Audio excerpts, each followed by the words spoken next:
기철이라는 이름이 적힌 발신자 표시가 휴대폰 화면에 다시 떠올랐을 때 정한의 손이 거짓말처럼 멈춰섰는데요. 그런데 그 순간 같은 이름이 적힌 또 다른 휴대폰이 차세리의 핸드백 속에서도 진동하고 있었다는 사실을 정한은 아직 알지 못했습니다. 새벽 5시 반, 공명정대한 의원의 진료실 불이 켜졌습니다. 정한은 어젯밤 받은 그 한 통의 전화를 곱씹느라 한숨도 자지 못한 채였는데요. 30년 동안 죽었다고 믿어온 아버지의 목소리가 수화기 너머로 들려왔던 그 순간을 정한은 도무지 현실로 받아들일 수가 없었습니다. 정한아, 아버지다. 그 한마디에 정한의 무릎이 꺾였더라고요.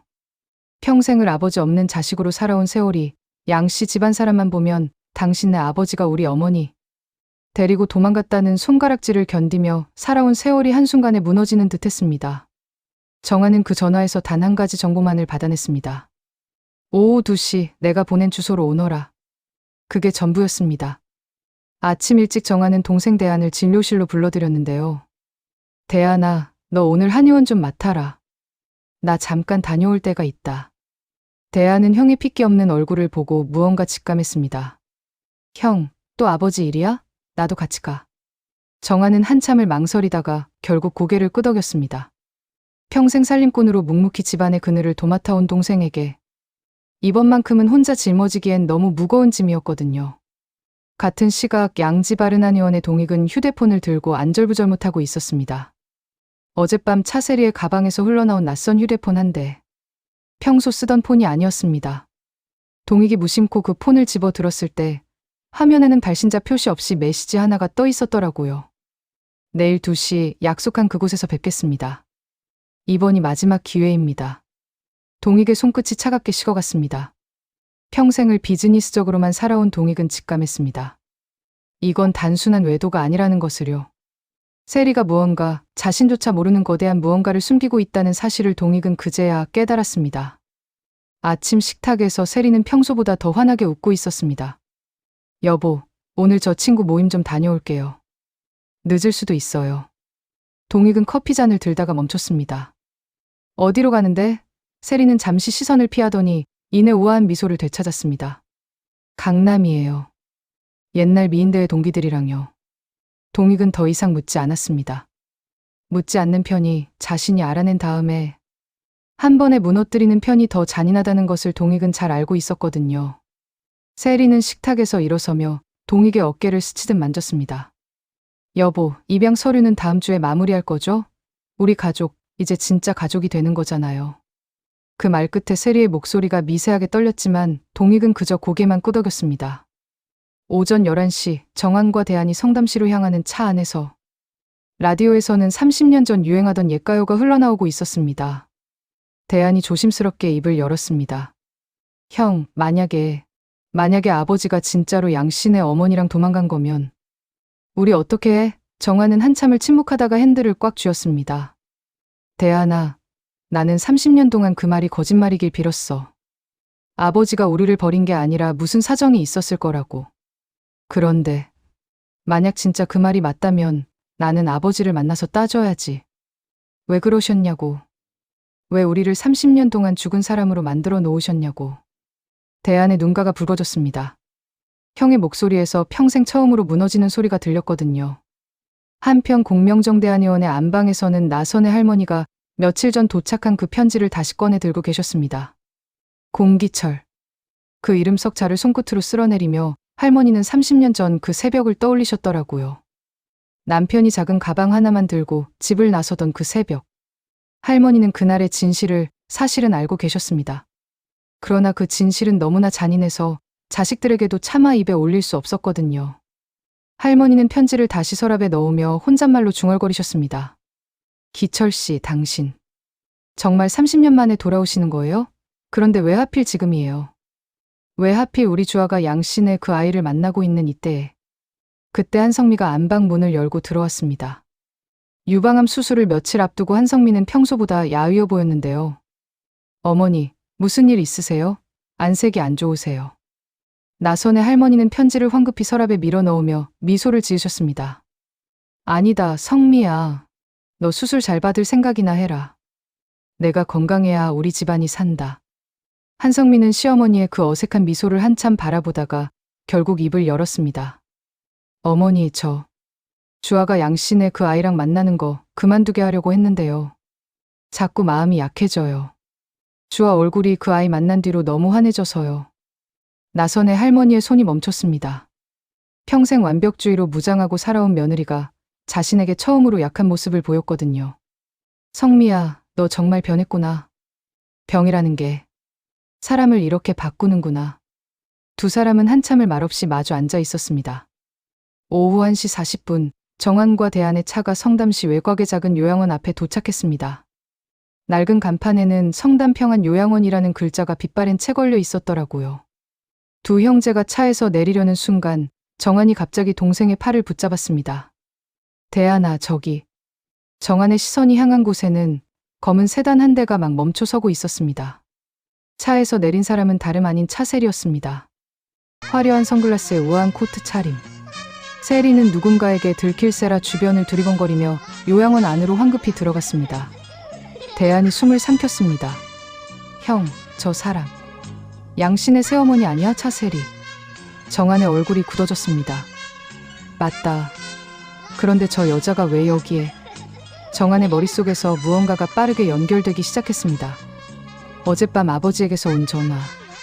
오늘 2시 약속. 그리고 같은 시각 같은 장소에 나타난 차세리. 우연일 리가 없었습니다. 두 형제는 잠시 차 안에 몸을 숨긴 채 상황을 지켜보기로 했습니다. 그런데 그 순간 정환의 휴대폰이 진동했더라고요. 발신자는 기철 아버지. 정환이 떨리는 손으로 전화를 받았습니다. 정환아, 미안하다. 오늘 약속 못 지킬 것 같다. 사정이 생겨서. 정환의 목소리가 떨렸습니다. 아버지, 지금 거기 계세요? 저 지금 요양원 앞이에요. 수화기 너머에서 긴 침묵이 흘렀습니다. 그리고 마침내 들려온 한마디. 정환아, 너 거기 오면 안 된다. 지금 거기 오면 모든 게 망가져. 30년 동안 내가 지켜온 모든 게. 전화가 뚝 끊겼습니다. 정환은 차 문을 박차고 내렸습니다. 형, 대안이 황급히 뒤를 따랐습니다. 두 형제가 요양원 로비로 들어선 순간 복도 끝에서 차세리가 누군가와 이야기를 나누고 있는 모습이 보였더라고요. 그리고 그 옆에는 휠체어에 앉은 백발의 노인이 있었습니다. 노인의 얼굴이 천천히 이쪽을 향했습니다. 정환의 다리가 풀렸습니다. 30년 전 자신이 7살 무렵 마지막으로 봤던 그 얼굴. 세월에 깎이고 또 깎였지만 그 눈빛만큼은 한치도 변하지 않았던 그 얼굴. 아, 아버지. 정환의 입에서 나온 한마디에 휠체어 위에 놓인 공기철의 눈에서 눈물이 흘러내렸습니다. 그 순간 차세리가 뒤를 돌아봤습니다. 정환과 대안을 본 세리의 얼굴이 새파랗게 질려갔습니다. 어떻게 여기에? 세리는 본능적으로 한 걸음 뒤로 물러섰는데요. 그 모습을 본 정환이 천천히 그러나 단호하게 입을 열었습니다. 차세리 씨, 당신이 왜 우리 아버지 옆에 있는 겁니까? 30년 동안 죽은 줄 알았던 우리 아버지 옆에 양신의 안주인인 당신이 왜? 세리는 입술을 떨며 한참을 말을 잇지 못하다가 결국 무너지듯 그 자리에 주저앉았습니다. 그리고 흘러나온 그녀의 한마디는 정환과 대한 두 형제의 세계를 송두리째 흔들어 놓았습니다. 아버님, 죄송해요. 더는 못 숨기겠어요. 세리가 공기철 노인을 향해 머리를 조아렸습니다. 아버님? 대안의 입에서 짧은 외마디가 새어나왔습니다. 정환은 그 자리에서 얼어붙은 듯 움직이지 못했습니다. 차세리가 공기철을 아버님이라고 부른 것입니다. 그것이 무엇을 의미하는지 정환은 본능적으로 직감했지만 머리가 그것을 거부했습니다. 공기철 노인이 떨리는 손을 들어 정환을 향해 뻗었습니다. 정환아, 미안하다. 정말 미안하다. 이 아버지가 30년 동안 너희들 앞에 못 나타난 이유가 바로 이 아이 때문이었다. 노인의 시선이 세리를 향했습니다. 정환의 머릿속에서 한 가지 끔찍한 가능성이 떠올랐습니다. 만약 세리가 공기철의 또 다른 자식이라면, 그렇다면 양현비는 자신의 조카뻘이 되는 것이고 공주아와 양현비는.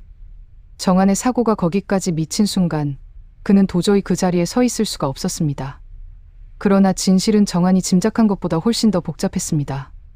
세리가 고개를 들며 떨리는 목소리로 말을 이었거든요. 정환 오라버니, 대한 오라버니. 저는 공기철 아버님의 친딸이 아니에요. 저는 30년 전 아버님이 저희 친엄마를 거둬 키워주신 분이에요. 양선출 어르신의 사라진 사모님. 그분이 바로 저희 친엄마예요. 정한과 대안의 세계가 그 한마디에 완전히 뒤집혔습니다. 같은 시각 양지 바르나니원에서는 동익이 세리의 가방에서 떨어진 사진 한 장을 발견하고 있었습니다. 사진 속에는 젊은 시절의 공기철과 양선출의 아내 그리고 어린 차세리가 함께 있었습니다. 동익의 손이 부들부들 떨렸습니다. 30년 동안 자신이 믿어온 진실, 양씨. 집안이 평생 공씨 집안을 원수로 여겨온 그 모든 명분이 사진 한 장으로 무너지고 있었거든요. 동익은 휴대폰을 들었습니다. 누구에게 가장 먼저 이 사실을 알릴 것인가? 아버지 양선출? 아니면 한성미? 아니면... 동익의 손가락이 한참을 머뭇거리다 결국 한 번호 위에서 멈췄습니다. 그리고 그 시각 공명정대한의원의 진료실에서 공주아와 양현빈은 막 서로의 손을 잡고 있었습니다. 두 사람은 다음 주에 있을 패션쇼 준비로 마지막 점검을 하던 중이었는데요. 주아가 현빈을 올려다보며 미소 지었습니다. 현빈 씨, 우리 이번 패션쇼만 잘 끝내면 우리 가족들도 이제는 인정해 주실 거예요. 그렇죠? 현빈은 주아의 손을 더 꼭 쥐었습니다. 그럼요, 주아 씨. 우리 이제 정말 행복해질 일만 남았어요. 두 사람은 아직 알지 못했습니다. 그들의 두 집안이 30년 동안 온수로 살아온 그 진짜 이유가 지금 이 순간 성담시의 작은 요양원에서 송두리째 뒤집히고 있다는 사실을요. 요양원 복도에서 공기철 노인이 마지막 힘을 짜내어 입을 열었습니다. 정하나, 대하나, 너희들이 알아야 할 진실이 하나 더 있다. 30년 전 그날 밤 양씨네 안방에서 일어난 일은 단순한 가출이 아니었어. 그건 노인의 말이 채 끝나기도 전에 요양원 입구가 거칠게 열렸습니다. 그 자리에 나타난 사람은 다름 아닌 휠체어를 끌고 들어오는 양선출 노인이었습니다. 양선출의 눈에 30년 동안 쌓아온 분노와 슬픔이 동시에 타오르고 있었습니다. 기철이, 이 자식 30년 만에 살아 돌아왔구나.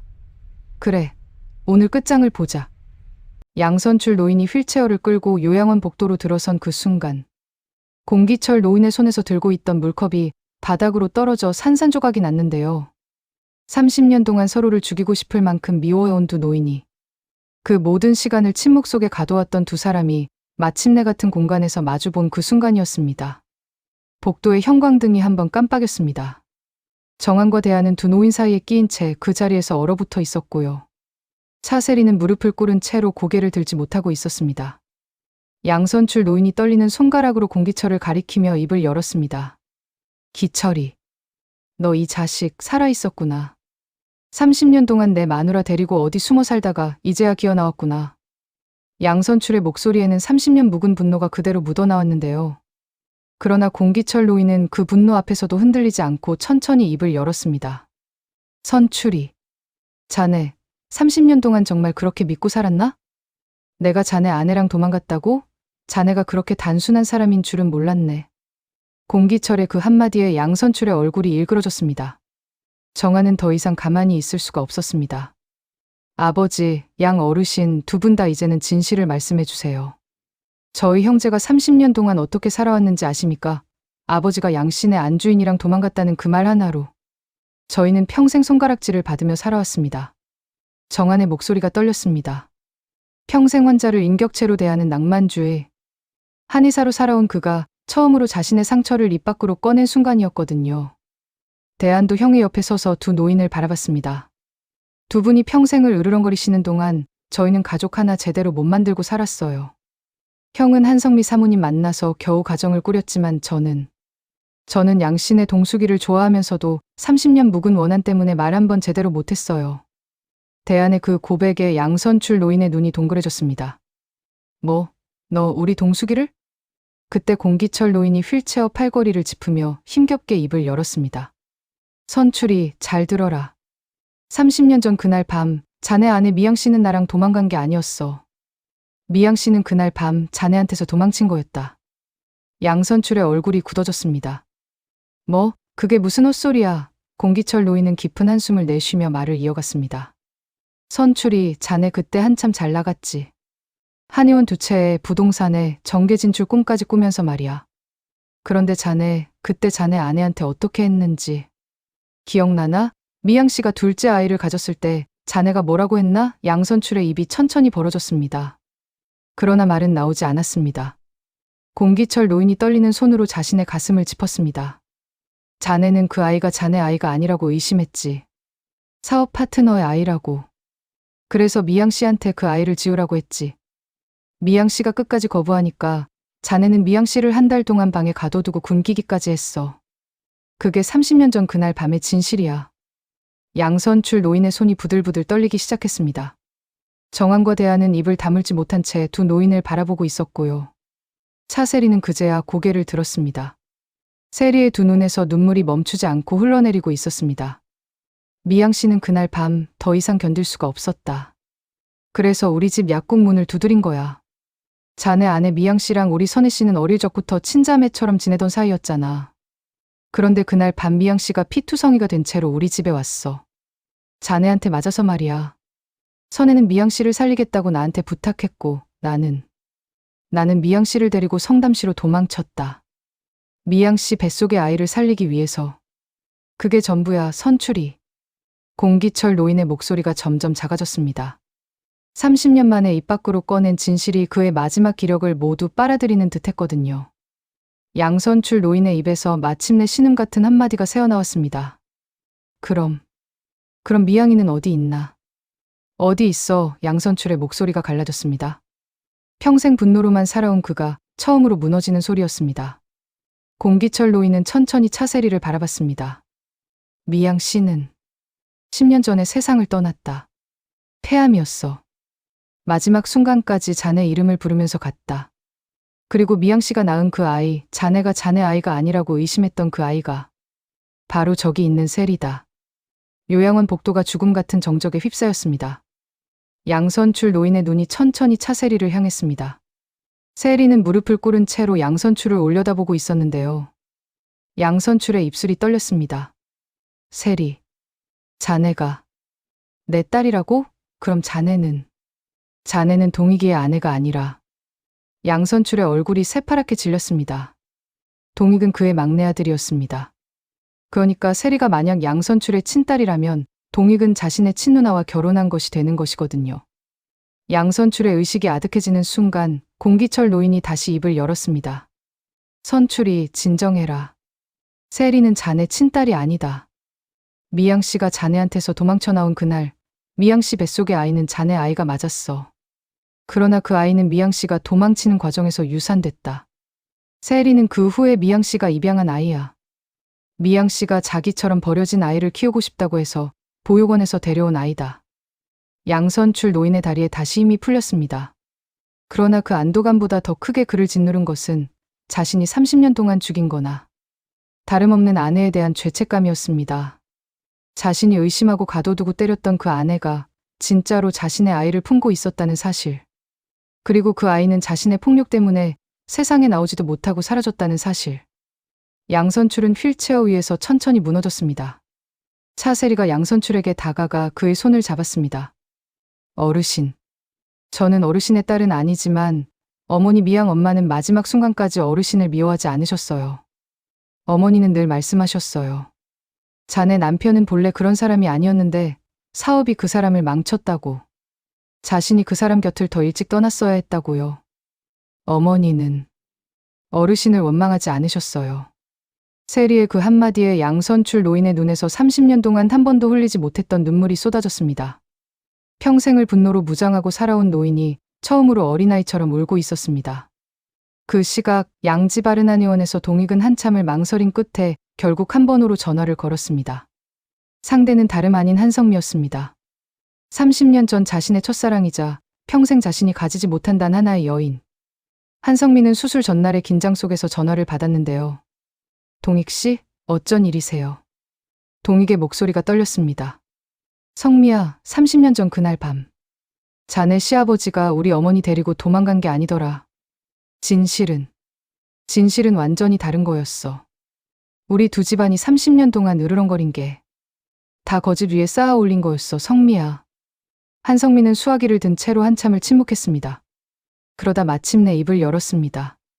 동익 씨, 저는 사실 어렴풋이 알고 있었어요. 시어머니가 가끔 잠꼬대로 미양 씨 이름을 부르셨거든요. 그런데 차마 묻지 못했어요. 진실이 너무 무서워서요. 두 사람 사이에 30년 만에 침묵이 흘렀습니다. 첫사랑을 사이에 두고 평생을 으르렁거렸던 두 사람이 처음으로 같은 진실 앞에서 함께 무너지고 있었습니다. 요양원으로 돌아와서 공기철 노인은 자신의 마지막 힘을 다해 정한과 대안의 손을 잡았습니다. 정한아, 대안아. 이 아버지가 너희들 곁을 30년 동안 떠나 있었던 진짜 이유가 또 하나 있다. 정한이 아버지의 손을 꼭 쥐었습니다. 아버지, 말씀하세요. 공기철의 목소리가 점점 약해졌습니다. 내가 미양 씨를 데리고 도망친 그날 밤 양선추리가 사람을 풀어서 우리를 찾아 나섰다. 그 사람들한테 잡히면 미양 씨도 나도 죽는 거였어. 그래서 나는 미양 씨를 성담시에 숨겨두고 일부러 너희 어머니 선혜한테 이혼해달라고 했다. 양선추리가 우리 가족 쪽으로는 발길도 안 두게 하려고. 너희 어머니는 그 진실을 다 알면서도 너희들 앞에서는 단 한 번도 입 밖에 내지 않았어. 너희들이 양씨네 아이들이랑 친구가 되면 또 무슨 일이 벌어질지 모르니까. 정한의 눈에서 눈물이 쏟아졌습니다. 평생 어머니 나선혜를 원망했던 자신이 부끄러웠습니다. 어머니가 왜 그렇게 양씨 집안을 멀리하라고 하셨는지, 왜 그렇게 두 집안의 화해를 한사코 거부하셨는지 이제야 모든 것이 이해되었거든요. 대안도 형 옆에서 어깨를 들썩였습니다. 어머니가 평생 짊어지고 살았을 그 무게를 두 형제는 30년 만에 처음으로 짐작할 수 있었습니다. 그러나 공기철 노인의 입에서는 마지막 한마디가 더 남아 있었습니다. 그리고 정하나, 대하나, 너희들이 꼭 알아야 할 게 하나 더 있다. 양선추리가 30년 전에 우리를 쫓던 그날 밤, 우리한테는 한 사람이 더 있었어.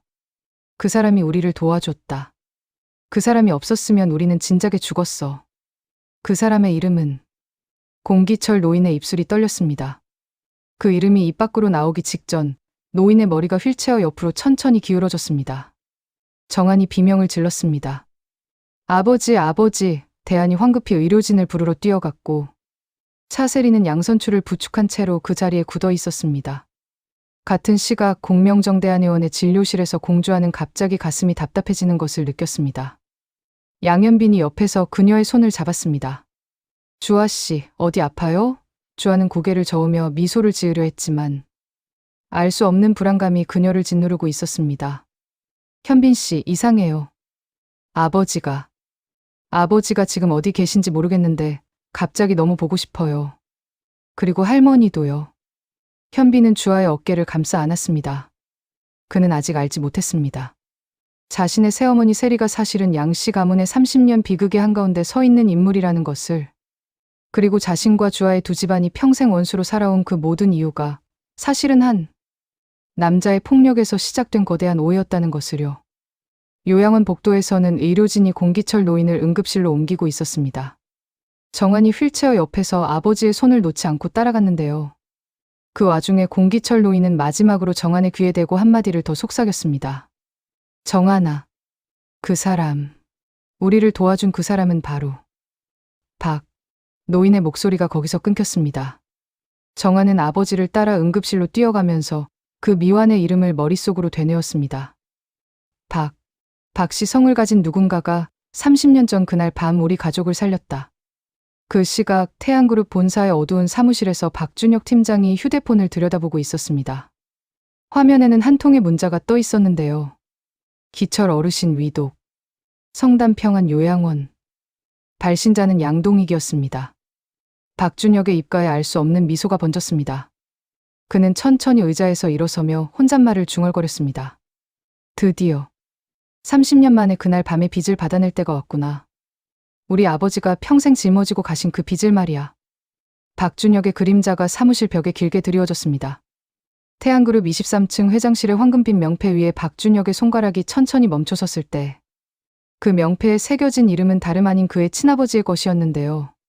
그러나 그 이름은 30년 동안 단 한 번도 공식적으로 박준혁의 호적에 오른 적이 없었다고 합니다. 새벽 2시 박준혁은 자신의 오피스텔에서 낡은 사진첩 한 권을 꺼내 들었습니다. 30년 동안 단 한 번도 누구에게도 보여준 적이 없는 사진첩이었는데요. 첫 페이지에는 빛바랜 흑백 사진 한 장이 끼워져 있었습니다. 30년 전 어느 비 오는 밤, 한 남자가 만삭의 여인을 부축한 채 작은 트럭에 태우고 있는 장면. 그 트럭을 운전하고 있는 또 다른 남자의 옆모습. 박준혁은 그 옆모습을 손끝으로 천천히 쓸어내렸습니다. 아버지.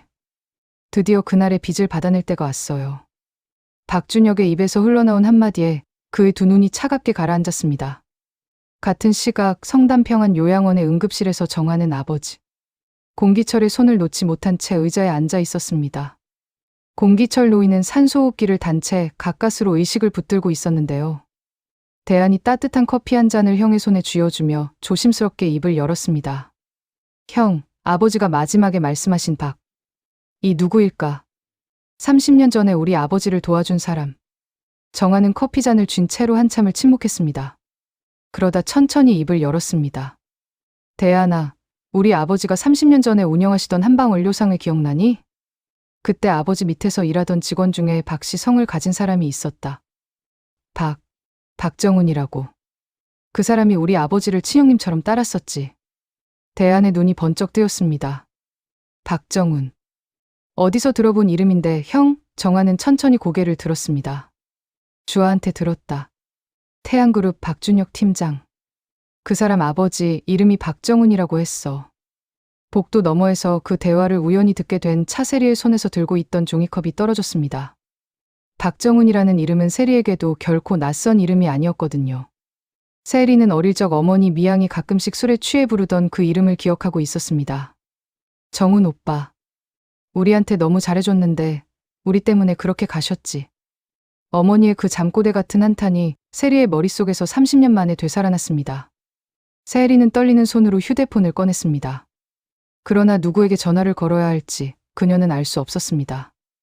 오전 9시 태양그룹 본사 31층의 패션사업부 회의실에서 양현빈은 다음 주 패션쇼 최종 점검을 진행하고 있었는데요. 공주아도 디자이너 자격으로 그 자리에 참석해 있었습니다. 두 사람은 어젯밤부터 이상한 불안감에 시달리고 있었지만 서로에게 그 불안을 입 밖으로 꺼내지 못하고 있었습니다. 회의가 막 시작되려는 순간 회의실 문이 열리며 박준혁이 들어왔습니다. 평소와 다른 어딘가 여유로운 미소를 띤 채로 말이죠. 현빈 이사님, 주아 디자이너님. 오늘 좋은 아침이네요. 박준혁의 그 인사말에 현빈의 미간이 좁아졌습니다. 평소 박준혁은 자신에게 저기를 드러내기 바빴는데 오늘은 어딘가 달랐거든요. 박준혁은 회의 자료를 펼치며 천천히 입을 열었습니다. 현빈 이사님, 어제 회장님께서 제게 특별한 임무를 맡기셨습니다. 다음 주 패션쇼에서 태양그룹의 30주년 기념 컬렉션을 함께 진행하는 일을요. 제가 직접 진행 총괄을 맡게 되었습니다. 현빈의 얼굴이 굳어졌습니다. 박준혁이 자신의 영역에 발을 들이는 것은 단순한 업무 협조가 아니라 명백한 침범이었거든요.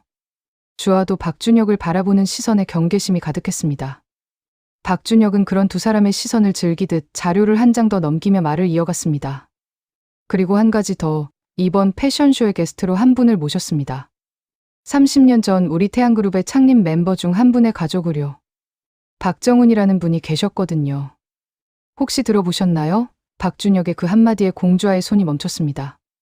박정훈이라는 이름이 왜 이렇게 낯설지 않은지 주아는 알 수 없었지만 가슴 한구석이 서늘해지는 것을 느꼈습니다. 회의가 끝난 후 박준혁은 현빈을 따로 불러 세웠습니다. 현빈 이사님, 잠깐 시간 좀 내주시죠. 보여드릴 게 있어서요. 현빈은 박준혁을 따라 임원 전용 회의실로 들어갔습니다. 박준혁은 가방에서 낡은 서류 봉투 하나를 꺼내 테이블 위에 올려놓았는데요. 이게 뭡니까, 박 팀장? 박준혁은 미소를 거두지 않은 채로 봉투를 현빈 쪽으로 밀었습니다. 30년 전 그날 밤 양선출 어르신께서 우리 아버지한테 빌리신 돈의 차용증입니다. 정확하게 말씀드리면 우리 아버지가 어르신 댁에 빌려드린 게 아니라 어르신께서 우리 아버지를 죽이기 직전에 강제로 받아낸 차용증이죠. 현빈의 얼굴이 굳어졌습니다. 박 팀장, 그게 무슨 소리입니까? 박준혁은 천천히 의자에 등을 기댔습니다. 30년 전 그날 밤 우리 아버지 박정훈은 공기철 어르신의 한방원료상회에서 일하셨습니다. 그날 밤 공기철 어르신이 양선출 어르신의 부인 미양 씨를 데리고 도망치셨을 때 우리 아버지가 그 두 분을 트럭에 태워 성담시까지 모셔다 드렸어요. 어머니가 막다리셨는데도 양선출 어르신한테 맞아서 피투성이가 되셨던 그날 밤에요. 양선출 어르신은 다음 날 우리 아버지를 찾아내셨고 우리 아버지를 한 달 동안 가둬두시면서 두 분의 행방을 캐물으셨죠. 그러나 우리 아버지는 끝까지 입을 열지 않으셨습니다. 결국 양선출 어르신은 우리 아버지를 풀어주시면서 평생 갚지 못할 액수의 차용증에 강제로 도장을 찍게 만드셨어요. 우리 아버지는 그 빚 때문에 평생을 도망 다니시다가 제가 10살 때 스스로 목숨을 끊으셨습니다. 현빈의 얼굴이 새파랗게 질려갔습니다. 자신의 친할아버지가 한 사람의 인생을 그렇게 무너뜨렸다는 사실이, 그리고 그 한 사람의 아들이 지금 자신 앞에 앉아 있다는 사실이 현빈을 무겁게 짓눌렀습니다. 박준혁은 차용증을 손가락으로 톡톡 두드리며 말을 이어갔습니다. 현빈 이사님, 저는 어머니랑 둘이서 길거리에 나앉아 겨우 살아남았습니다. 어머니가 식당 일을 하시면서 저를 키우셨는데 그 어머니마저 제가 20살 때 과로로 돌아가셨어요. 저는 양씨 집안에 복수하기 위해 평생을 살아왔습니다. 태양그룹에 들어온 것도 황보예수 부사장님의 눈에 들어 이 자리까지 올라온 것도 다 그 이유 하나 때문이에요. 박준혁의 두 눈에 30년 묵은 원한이 차갑게 빛났습니다. 현빈은 한참을 침묵하다가 천천히 입을 열었습니다. 박 팀장, 저희 할아버지가 박 팀장 아버님께 한 일은 정말 죄송합니다. 어떤 말로도 사죄가 되지 않는다는 것을 압니다. 그러나 그 일과 공주와 디자이너는 아무 상관이 없습니다. 박 팀장이 정말 복수를 원하신다면 저한테 하세요. 주아는 건드리지 마세요. 박준혁은 차갑게 웃었습니다. 이사님, 그게 어디 말이 되는 소리입니까? 공기철 어르신이 살아 돌아오신 지금 우리 아버지가 평생 짊어지신 그 빚을 갚을 사람은 양씨 집안과 공씨 집안 모두입니다. 공기철 어르신이 그날 밤 우리 아버지한테 살려달라고 부탁하셨고 양선출 어르신이 우리 아버지를 망쳐놓으셨으니까요. 두 집안이 30년 동안 으르렁거리는 동안 우리 가족만 짓밟렸습니다. 두 집안이 모두 그 책임을 져야죠.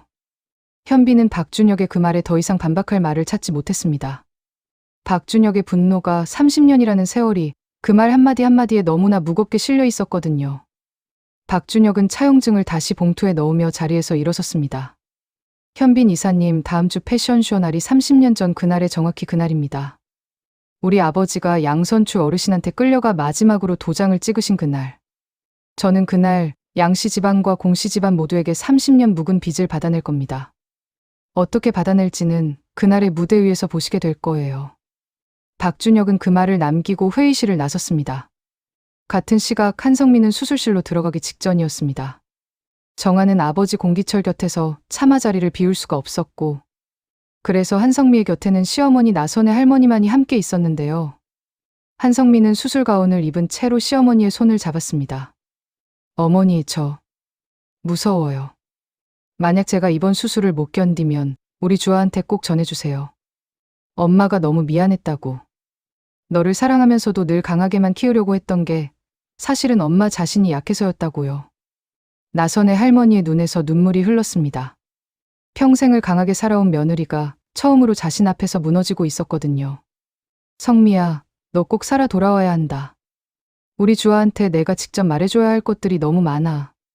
그리고 나도 30년 동안 너한테 숨겨온 게 너무 많다. 내가 살아 돌아오면 내가 다 털어놓을 거야. 한성미가 수술실로 들어간 후 나선의 할머니는 복도의 의자에 앉아 30년 전 그 새벽을 다시 떠올리고 있었습니다. 친자매처럼 지내던 미양이 피투성이가 되어 약국 문을 두드리던 그 새벽. 자신이 남편 공기철에게 미양을 데리고 도망쳐달라고 부탁했던 그 새벽. 그날 이후로 자신은 평생을 죄책감과 그리움 속에서 살아왔습니다. 남편을 다른 여자와 도망간 사람으로 만들어 자식들에게까지 거짓말을 시켜야 했던 그 30년의 세월. 나선의 할머니는 휴대폰을 꺼내 정한에게 전화를 걸었습니다. 정한아, 너희 아버지는 좀 어떠시냐? 의식은 돌아오셨니? 정한의 목소리가 수화기 너머에서 떨렸습니다. 어머니, 아버지가 막 의식을 되찾으셨어요. 그런데 어머니, 아버지가 어머니를 보고 싶어 하세요. 30년 만에. 한 번만이라도 어머니 얼굴을 보고 싶다고 하세요. 나선의 할머니의 손이 떨렸습니다. 30년 동안 죽었다고 믿어온 남편을 다시 마주할 용기가 할머니에게는 없었습니다. 그러나 정한의 다음 한마디가 할머니의 마음을 움직였습니다. 어머니, 아버지가 의사 선생님 말로는 오늘을 넘기시기 힘들 거라고 하세요. 어머니, 한 번만 와주세요. 한 번만이라도요. 나선의 할머니는 자리에서 일어섰습니다. 30년 동안 짊어진 짐을 이제는 내려놓을 때가 왔다는 것을 할머니는 직감했습니다. 그날 오후 박준혁은 자신의 사무실에서 마지막 카드를 꺼내 들었습니다. 그것은 한 장의 USB였는데요. 그 안에는 박준혁이 지난 3년 동안 모아온 모든 자료가 들어 있었습니다. 양선출이 30년 전 박정훈을 가두고 폭행한 증거, 양동익이 정계 진출을 위해 비자금을 조성해온 증거, 차세리가 미양의 입양 딸이라는 사실을 숨기고 동익과 결혼한 정황 증거, 그리고 한 가지 더, 박준혁조차 최근에야 알아낸 충격적인 사실 하나가 그 USB 안에 들어 있었습니다. 박준혁은 USB를 손바닥 위에 올려놓고 한참을 바라봤습니다. 이걸 그날 무대 위에서 모두에게 공개하면 양씨 집안도 공씨 집안도 모두 끝이다. 그러나 박준혁의 시선이 책상 위의 사진 한 장에 머물렀습니다. 그것은 공주아가 디자인한 옷을 입은 모델의 사진이었는데요. 박준혁은 그 사진을 한참 바라보다가 결국 USB를 서랍 속에 다시 넣었습니다. 박준혁의 표정이 흔들리고 있었습니다. 평생을 복수만을 위해 살아온 그가 처음으로 망설이고 있었거든요. 공주아의 디자인을 처음 봤던 그날 박준혁은 알 수 없는 떨림을 느꼈습니다. 그녀의 옷에서 30년 전 어머니가 자신에게 입혀주시던 그 손길과 비슷한 따뜻함이 느껴졌거든요. 박준혁은 머리를 흔들었습니다. 안 돼. 흔들리면 안 돼. 우리 아버지가, 우리 어머니가 어떻게 가셨는지 잊으면 안 돼. 그러나 박준혁의 손은 USB가 들어있는 서랍 위에서 한참을 머물렀습니다. 저녁 7시 성담 평안 요양원의 병실 문이 천천히 열렸습니다. 나선의 할머니가 30년 만에 남편 공기철 앞에 섰습니다. 공기철 노인의 눈에서 마지막 힘이 짜낸 듯한 눈물이 흘러내렸습니다. 선혜야. 미안하다. 정말 미안하다. 30년 동안 너한테 너무 큰 짐을 지웠다. 나선의 할머니는 남편의 손을 잡으며 천천히 고개를 저었습니다. 기철 씨, 미안하다는 말은 하지 마세요. 당신은 미양이를 살리신 거예요. 미양이를 살린 게 어떻게 잘못이에요. 두 노인의 손이 30년 만에 서로를 마주 잡았습니다. 정한과 대하는 그 모습을 지켜보며 조용히 눈물을 흘렸습니다. 차세리도 한쪽 구석에서 어머니 미양이 평생 그리워하셨을 그 풍경을 바라보며 흐느꼈습니다. 공기철 노인은 마지막 힘을 짜내어 입을 열었습니다. 선혜야, 정한아, 대하나, 그리고 세리야, 너희들 모두 들어라. 30년 전 그날 밤 우리를 도와준 박정훈이라는 사람의 아들이 지금 어디 있는지 나는 알고 있다. 그 아이가 지금 너희 가족 가장 가까이에 있다. 정한이 놀라 아버지의 손을 더 꼭 쥐었습니다. 아버지, 그게 무슨 말씀이세요? 공기철 노인의 입가에 옅은 미소가 번졌습니다. 박준혁이라는 아이다. 태양그룹에서 일하고 있다고 들었다. 정한아, 그 아이를 꼭 만나거라. 그리고 우리 가족이 그 아이한테 진 빚을 너희 세대에서 꼭 갚아야 한다. 약속해 다오. 정한은 아버지의 손을 꼭 쥔 채로 고개를 끄덕였습니다. 약속할게요, 아버지. 같은 시각 한성미의 수술이 성공적으로 끝났다는 소식이 정한의 휴대폰에 전해졌습니다. 정한의 두 눈에서 안도의 눈물이 흘렀습니다. 30년 동안 미워하며 그리워해온 아버지와의 화해, 그리고 사랑하는 아내의 무사한 수술. 정한에게 있어 이날은 평생 잊을 수 없는 하루가 되었습니다. 그러나 정한은 아직 알지 못했습니다. 박준혁이라는 청년의 마음속에서 지금 이 순간 어떤 폭풍이 일어나고 있는지, 그리고 다음 주 패션쇼 무대 위에서 30년 묵은 비밀의 마지막 조각이 어떤 모습으로 터질 것인지를요. 밤 11시 박준혁은 자신의 오피스텔 창가에 서서 서울의 야경을 바라보고 있었습니다. 그의 손에는 어머니 박정훈의 부인이 마지막으로 남긴 편지 한 통이 들려 있었는데요. 그 편지에는 단 한 줄이 적혀 있었습니다. 준혁아, 복수보다 더 중요한 건 내가 행복해지는 거란다. 엄마는 내가 미움 속에서 평생을 사는 걸 가장 두려워한다. 사랑할 수 있는 사람을 만나면 그 사람 손을 꼭 잡거라. 박준혁의 두 눈에서 눈물이 떨어졌습니다. 그는 다시 한번 책상 위 공주아의 사진을 바라봤습니다. 그러나 그가 모르는 사실이 하나 있었습니다. 그의 사무실 바깥 황보혜수 부사장이 박준혁의 모든 행동을 지켜보고 있었다는 사실을요. 황보혜수의 손에는 박준혁이 모르고 있던 또 다른 진실 한 장이 들려 있었습니다. 그것은 박정훈의 부인이, 즉 박준혁의 친어머니가 사실은 한성미와 먼 친척 관계였다는 호적 등본이었습니다.